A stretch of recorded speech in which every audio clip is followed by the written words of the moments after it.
La cooperación en sí misma fue y es fundamental para nosotros como especie. No era posible ganar la carrera de la supervivencia solos, por eso el ser humano, como animal social que es, coopera y trabaja en equipo. La cooperación es algo intrínseco a nosotros y por tanto la cooperación entre pares siempre ha existido.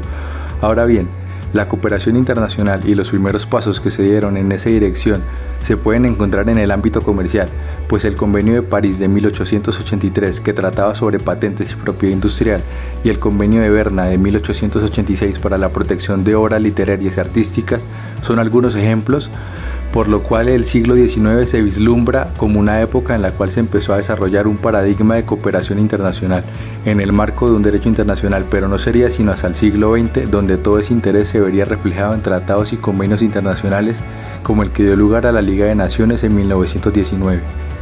No obstante, la doctrina sitúa el inicio de la cooperación internacional en función de la cooperación para el desarrollo económico y social en 1945, con la creación de la ONU, el Banco Mundial, el Fondo Monetario Internacional, lo que haría evolucionar el derecho internacional de como lo conocíamos, ya que mediante los tratados se crean estructuras, organismos internacionales que constituyen nuevos sujetos de derecho internacional.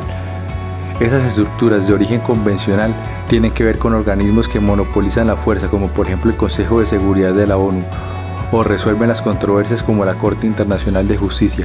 También se producen grandes e impresionantes codificaciones del derecho internacional consuetudinario y con normas de desarrollo progresivo. Toda esa experiencia adquirida nos termina conduciendo a la necesidad de un Tribunal Penal Internacional de carácter permanente, y por ello es que en 1998 aparece el Estatuto de Roma como respuesta. ¿Qué es la cooperación judicial internacional? Es la respuesta que brindan los estados frente al problema de tener que enfrentar el delito y tener que hacer frente a una legislación que es eminentemente territorial. Existen tres elementos importantes para la cooperación judicial. 1. La extradición, sujeta a condiciones de legalidad y de derechos humanos. 2. La asistencia judicial mutua. Los estados cooperan entre sí para que los órganos jurisdiccionales puedan obtener las pruebas para adelantar un proceso penal. 3. Los traslados de personas condenadas. La persona que cometió el delito en el extranjero cumpla la condena en el país de origen. Es importante tener presente que una solicitud de cooperación judicial internacional siempre tiene que realizarse con respeto al sistema procesal del Estado al cual estamos solicitando la cooperación. La complementariedad se fundamenta en el actuar de la Corte, el cual es subsidiario y mediante el cual los Estados conservan intactas sus competencias para la investigación y persecución de crímenes internacionales.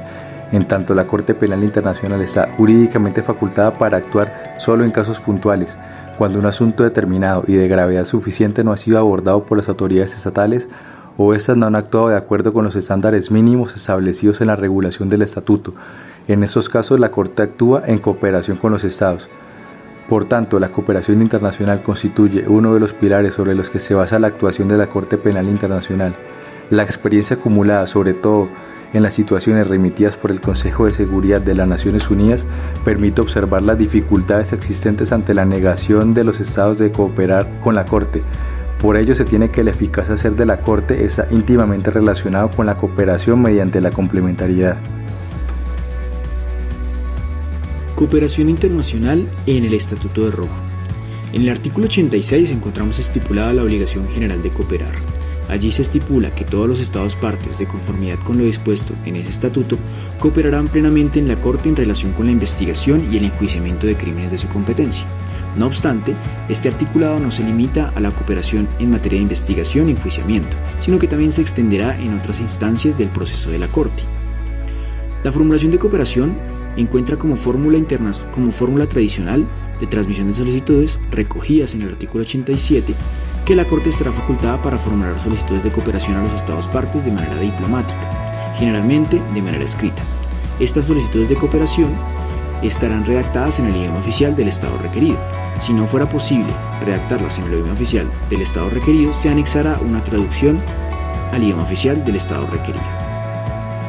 La cooperación internacional dentro del Estatuto de Roma también está sujeta a confidencialidad, salvo en la medida en que la divulgación de información sea necesaria para tramitar la protección de la información, que sean necesarias para proteger la seguridad y el bienestar físico o psicológico de las víctimas, los posibles testigos y sus familiares.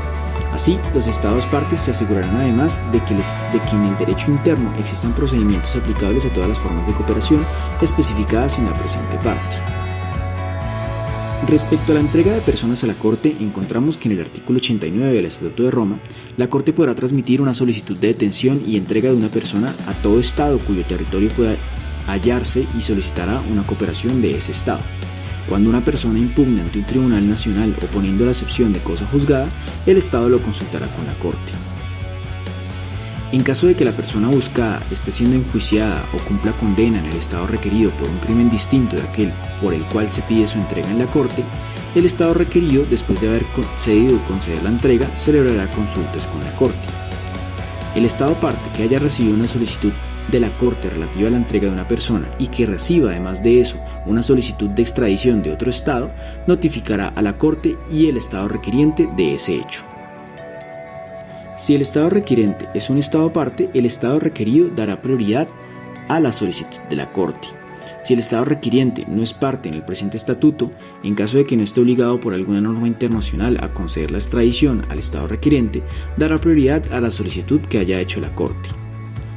Todo lo anterior sin perjuicio de otras normas internacionales que obliguen al Estado requerido. En el artículo 93 encontramos entonces otras formas de cooperación internacional definidas dentro del mismo estatuto, así como lo son cualquier otro tipo de asistencia no prohibida por la legislación del Estado requerido y destinada a facilitar la investigación y el enjuiciamiento de crímenes de competencia de la Corte. La solicitud relativa a otras formas de asistencia a que hace referencia este artículo 93 deberá hacerse por escrito. En caso de urgencia, esta se podrá hacer por cualquier otro medio que permita dejar constancia escrita. A solicitud de un Estado parte que lleve a cabo una investigación o sustancie un juicio por una conducta que constituya un crimen de la competencia de la Corte o que constituya un crimen agravado, con arreglo interno al derecho, la Corte podrá cooperar con él. Respecto al contenido de la solicitud relativa a otras formas de asistencia enunciadas en el artículo 93, encontramos los siguientes requisitos. Primero, la solicitud deberá hacerse por escrito y deberá contar con algunos elementos como la exposición concisa del propósito de la asistencia solicitada, información del paradero o el lugar de búsqueda, de modo que sea posible la asistencia solicitada, cualquier información que pueda ser necesaria conforme al derecho interno del Estado requerido para cumplir la solicitud. Segundo, a solicitud de la Corte, todo Estado parte consultará con la Corte en general o respecto de un asunto concreto sobre las disposiciones de su derecho interno que puedan ser aplicables de conformidad con el parágrafo 2 del presente artículo. En esas consultas, los Estados partes comunicarán a la Corte las disposiciones. Tercero, las disposiciones del presente artículo serán también aplicables según proceda con respecto a las solicitudes de asistencia hechas en la Corte. En cuanto a los gastos y la financiación de la cooperación internacional, en el artículo 100 del Estatuto de Roma, se definen que los gastos ordinarios que se deriven del cumplimiento de las solicitudes en el territorio del Estado requerido correrán a cargo de éste. Eso sí, con excepción de gastos de traducción, interpretación y transcripción, gastos de viaje y dietas de los magistrados, el fiscal, los fiscales adjuntos, etc., cualquier funcionario o funcionarios de la Corte, costo de los informes o dictámenes periciales solicitados por la Corte, gastos relacionados con el transporte de la persona que entrega a la Corte y todos aquellos gastos extraordinarios que se puedan dar como resultado del cumplimiento de esta solicitud que correrán a cargo de la Corte. Colombia, cooperación y asistencia judicial con la Corte Penal Internacional.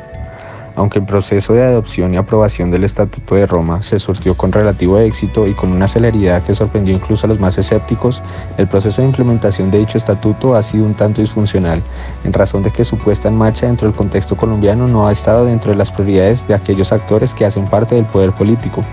Para la adopción del Estatuto de Roma en Colombia se requirió impulsar una reforma constitucional mediante el Acto Legislativo número 02 del 2001, por la que se modificó el contenido del artículo 93, de tal manera que permitiera la inclusión de sus contenidos normativos en el ordenamiento interno y evitar así eventuales contradicciones con lo dispuesto en el texto constitucional.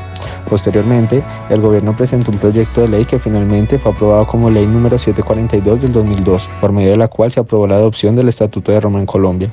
Luego de ello, la Corte Constitucional, mediante la sentencia C-578 del 2002, realizó un profundo y extenso análisis sobre diversos aspectos, como es el problema de la soberanía estatal frente a la justicia penal internacional, el principio jurisdicción universal, la complementariedad como alternativa y los aspectos procesales más relevantes. Luego de revisar estos aspectos, la Corte declaró la exequibilidad de la Ley 742 del 2002 y al mismo tiempo la Corte declaró la exequibilidad del Estatuto de Roma como tal. Reforma constitucional y extradición. La expedición de la Carta Política del 91 fue el resultado de complejos procesos de negociación política entre los más variados actores. Ello se fue reflejado en la yuxtaposición de intereses que pueden identificarse en el entramado normativo. El caso particular de la extradición era muy sensible, pues, de hecho, la Carta Política, que puede considerarse como un pacto de paz en el país luego de los años anteriores de escalada inmensa de la violencia urbana, particularmente la violencia del narcoterrorismo urbano, debía consagrar de nuevo la figura de la extradición. Eran los años de los autodenominados extraditables, capos del narcotráfico que eran amenazados con ser enviados a los Estados Unidos y que por esa razón acorralaron prácticamente la administración de justicia a finales de la década de los 80. Como fruto de estos procesos, a pesar de la multiplicidad de tratados firmados en Colombia, la Asamblea Nacional Constituyente decidió proscribir la extradición de los colombianos por nacimiento así. Artículo 35. Se prohíbe la extradición de colombianos por nacimiento. No se concederá la extradición de extranjeros por delitos políticos o de opinión. No obstante, en el año 1997, con la expedición del Acto Legislativo número 01, se decidió reformar el artículo 35 constitucional para permitir la extradición de nacionales. Ello desde luego tratándose de hechos cometidos con posterioridad a la reforma, dice así la norma. Artículo 35. La extradición se podrá solicitar, conceder u ofrecer de acuerdo con los tratados públicos y en su defecto con la ley. Además, la extradición de los colombianos por nacimiento se concederá por delitos políticos en el exterior, considerados como tales en la legislación penal colombiana. La ley reglamentará la materia. La extradición no procederá en delitos políticos. No procederá la extradición cuando se trate de hechos cometidos con anterioridad a la promulgación de la presente norma. El caso de la irretroactividad del tratado fue fruto de arduas discusiones, ya que, de nuevo, se presentaban problemas frente a Estados Unidos, suscitados por las peticiones de extradición de personas acusadas de narcotráfico. Fue ardua la discusión en el Parlamento y no fue bien recibida por el país del norte a la salvedad de la irretroactividad. Incluso, durante el presente gobierno de Colombia ha existido casos en los cuales, una vez que la persona ha sido extraditada, fiscales norteamericanos han amenazado con tener en cuenta la acusación hechos cometidos antes de la vigencia del acto legislativo reformatorio de la Carta. Dicen que no les interesa la regulación interna, sino los delitos supuestamente o realmente cometidos en los Estados Unidos. Ello ha generado muchos pronunciamientos con la comunidad jurídica nacional. Es importante reseñar una providencia en la Sala Penal de la Corte Suprema, en el cual se advierte que la prohibición de retroactividad de la forma constitucional solo ampara a los nacionales y no a los extranjeros. Desafíos. La Corte Penal Internacional tiene varios desafíos por delante. Uno de ellos es la universalidad, en el sentido de que grandes ausentes como Estados Unidos, Rusia o China se adhieran al estatuto. En cuanto a cooperación, el desafío es igual o más complicado, ya que las dificultades que presenta la Corte Penal Internacional para hacer cumplir a los Estados parte su obligación de cooperar en muchos casos son insuficientes, por no hablar de los Estados que no son parte, respecto a los cuales no tiene herramientas de disuasión para hacerlos cooperar con las investigaciones o capturas emitidas por la Corte Penal Internacional.